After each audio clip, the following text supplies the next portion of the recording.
일단 S&P 500이 사상 최고치고 다우도 사상 최고치인 이 부근에서 뭐 속도는 모르겠습니다만 어쨌든 방향성은 계속해서 위로 가는데 우리나라 시장도 그걸 따라갈 수 있느냐의 문제거든요. 네. 사실 뭐 지금 같이 갈 수가 없어 젖어 버렸잖아요. 이게 참 말씀드리기 뭐한 게 미국이 가면 우리나라도 가지 않겠냐. 그런데 상반기에 우리가 미국을 비웃었잖아요. 미국이 막 힘들게 뻐걱뻐걱 올라갈 때 우리는 너무나 빨리 달렸죠. 쭉쭉쭉. 토끼와 거북이처럼. 네. 토끼가 지금 너무 힘들어서 쉬고 있잖아요. 다시 달리려면 좀 더 쉬어야 될 것 같아요. 더 쉬어야 돼요. 그래서 우리가 월 초에 나왔던 수출 증가를 말씀을 드리면 네. 괜찮았죠. 좋았죠. 반도체 수출도 한 410억 달러, 전월이 440억 달러인데 뭐 30억 달러 덜 나왔지만 그 5월 달에는 300억 달러 정도였거든요. 300 한 중후반. 높은 거 아니냐. 근데 중요한 거는 모멘텀이에요. 전월 대비로 하락을 했고 전년 대비로도 178% 놀라운 숫자지만 6월에는 200%였거든요. 그러니까 증가율이 떨어지고 있다는 거예요.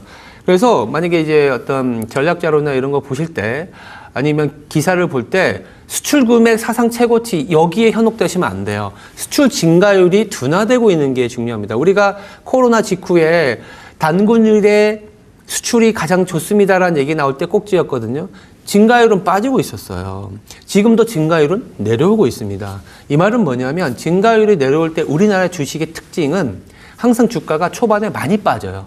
2017년에서 18년 넘어갈 때 그리고 2021년에 그랬죠. 2024년에도 그렇고 지금도 그런데 이미 주가는 MDD 최대 낙폭 기준으로 40%나 빠졌기 때문에 주가의 가격 하방 압력은 굉장히 좀 줄어든 건 맞아요. 다만 수출 증가율이 이렇게 내려올 때는 이 박스피라고 하죠. 좀 쉬는 구간, 토끼가 너무 달렸다가 쉬는 구간, 이게 한 6개월에서 1년 정도는 간다라는 거죠. 그래서 미국은 약간 우상향이라도 한국 주식은 미국과 좀 계속 벌어지는. 예. 그러다가 내년에 가면 다시 또 이렇게 붙고. 갑자기 또 확 올라가는 그런 거를 저는 전망하지만 네. 지금은 수출 증가율이 그리고 반도체 사이클이 증가율의 고점을 피크아웃하고 내려오고 있거든요. 네. 그건 인정을 해야 돼요. 그쵸. 내려오는 기간은 가장 짧은 사이클이 1년이었어요. 그럼 지금 2026년 6월에 고점을 찍었다 하면 내년 6월에가 바닥을 본다고 봐야 되겠죠. 그때까지는 계속 전익 중심으로는 계속 박스피. 전익이 심인데 시장이 못 간다? 그거는 시장 투자하시는 분들만 그런 거고 지금 전자닉스 치니까 다른 종목들 얼마나 지금 좋습니까? 네. 그런 어떤 시장으로 바라봐야 된다. 이렇게 말씀드리고 싶습니다. 그럼 국내 증시 이야기를 조금 더 네. 해볼게요. 일단 그러면 어느 정도 박스피로 이 안에서 왔다 갔다 하는 상황 속에서 네. 외국인 수급도 그럴까요? 지금 계속 퐁당 맞아요. 하고 있거든요. 네. 퐁당퐁당 할 수밖에 없을 것 같아요. 네. 퐁당퐁당 할 수밖에 없는 게 방향성이 그러니까 이런 거죠. 이런 구간은 그러면 소위 말해서 어떤 장세냐? 네. 순환매라고도 얘기하기도 하고 박스권이라고 얘기도 하기도 하고 한마디로 주도주가 없는 장세. 주도주를 탐색하는 구간 이렇게 얘기들 많이 하는 거죠. 그런 장세예요. 그럴 때는 외국인들이 시장을 막 들어올리는 장은 아니라는 거죠. 그쵸. 근데 이제 많이 빠지면 좀 들어오고 좀 오르면 팔고 약간 박스권 매매를 하고 있거든요. 외국인들 보시면 그런 상황이고 그럼 외국인들이 본격적으로 우리나라 시장을 강하게 소위 말해서 외국인 장세에 의한 코스피 7천, 8천만 언제 갈 수 있느냐. 두 가지 조건이 좀 필요할 것 같아요. 첫 번째는 연준의 금리 인하 내지는 금리 인하 기대감이 진짜 실현 가능성이 높다라는 그런 기대 심리가 생길 때 근데 빨라야 올해 하반기 후반 내지는 내년 초이지 않을까 생각을 하고 있고 두 번째는 아까 이제 수출 증가율이 둔화되고 있다고 했잖아요. 그 둔화폭이 조금 마이너스, 예를 들어서 둔화폭, 수출 증가율이 200%, 170%, 100%, 90, 60 이렇게 내려가는데 네.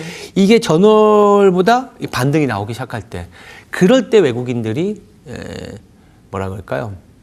들어옵니다. 그랬을 때는 외국인이 코스피를 끌고 가는 장일 건데 네. 저는 그게 빠르면 내년 한 1분기 이후부터 시작되지 않을까. 그래서 주도주 탐색 구간으로 봐야 되지 않을까. 주도주 탐색 네. 구간. 이거 사실 투자자 여러분들이 다시 바빠지셔야 되거든요. 맞아요. 공부를 많이 해야 되고 네. 이 섹터에서 주도주는 뭐야 이걸 좀 봐야 된단 말이에요. 그러면 순환매 이야기를 좀 해볼게요. 네. 순환매가 일어나면서 지금 한 섹터씩 막 들어 올려주고 있어요. 제일 뭐 첫 번째로 보시는 순환매 섹터는 어디일까요? 아무래도 코스닥이죠. 섹터라고 하기엔 좀 뭐하지만 네.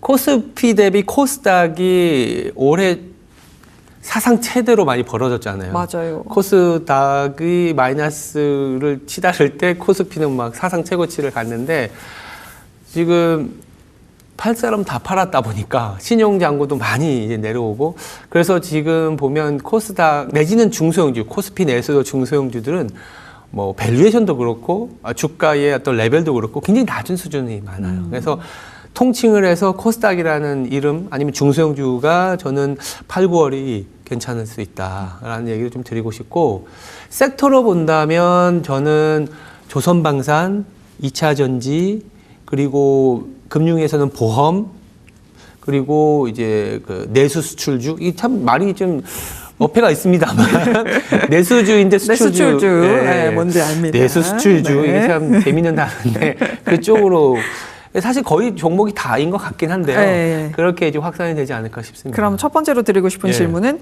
코스닥 지수 플레이는 어렵다라고 보세요? 지수는요. 왜냐하면 코스닥은 크게 3등분이 돼 있잖아요. 네. 제약바이오, 소부장, 2차전지. 2차전지도 오늘 보니까 개별 기업들의 그 괜찮은 좋은 뉴스가 소식과. 나오면서 바닥을 잡아가는 것 같은데 사실 중국의 공세가 너무 무섭고 네. 제약바이오도 사실 타이밍은 맞는데 우리나라 같은 경우에는 조금은 실적에서 보여주는 그림이 좀 나와줘야 되고 결국 금리가 연준은 올리지 않더라도 한국은행이 올리는 거 아니냐라는 부담은 있거든요. 그래서 이런 부분보다는 좀 소부장 쪽. 그래서 지수는 사실 크게 못 움직여도 소부장 중심의 중소형주 장세는 좀 있을 수 있다. 이렇게 근데 말씀드리고 소부장도 형님들이 쉬는데 맞아요. 라고들 네. 말씀하실 많이 수 있을 하시죠. 것 같아요. 예. 그런데 최근에 좀 보시면은요.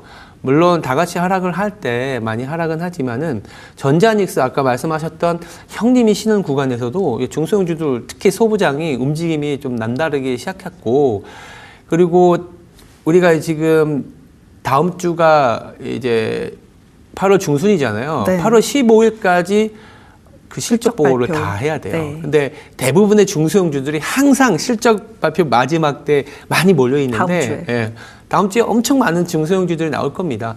그 안에서 옥석 가리기가 될 것 같아요. 그래서 중소형주들 중에 소부장은 사실 실적은 괜찮은 기업이 많을 거고 실적 괜찮은데 싸다라는 게 일단은 바닥에 되면. 논리가 되는데 또 이 이슈가 뭐냐면 이 쇼티지를 완화시켜줘야 된다는 니즈가 있잖아요. 뭐냐면 메모리 쇼티지가 너무 강하니까 이거에 대한 부담 때문에 아무리 실적이 좋아도 삼성전자, SK하이닉스는 이 마진이 지속될 수 없을 거다. 네. Q를 늘려야 된다. 이런 얘기잖아요. 네. 그럼 이 쇼티지를 완화시키는 게 최근의 트렌드잖아요. 그럼 쇼티지 완화? 소부장 쪽 캐펙스 올라가면 당연히 캐펙스 올라가는 게 디램 쪽 캐펙스가 많기 때문에 그런 디램 캐펙스가 올라갈 때 후공정이 괜찮거든요. 그런 어떤 논리가 계속 양성이 될 수 있는 구간이라서 그쪽 중심으로 보자라는 얘기 들고 있습니다. 네.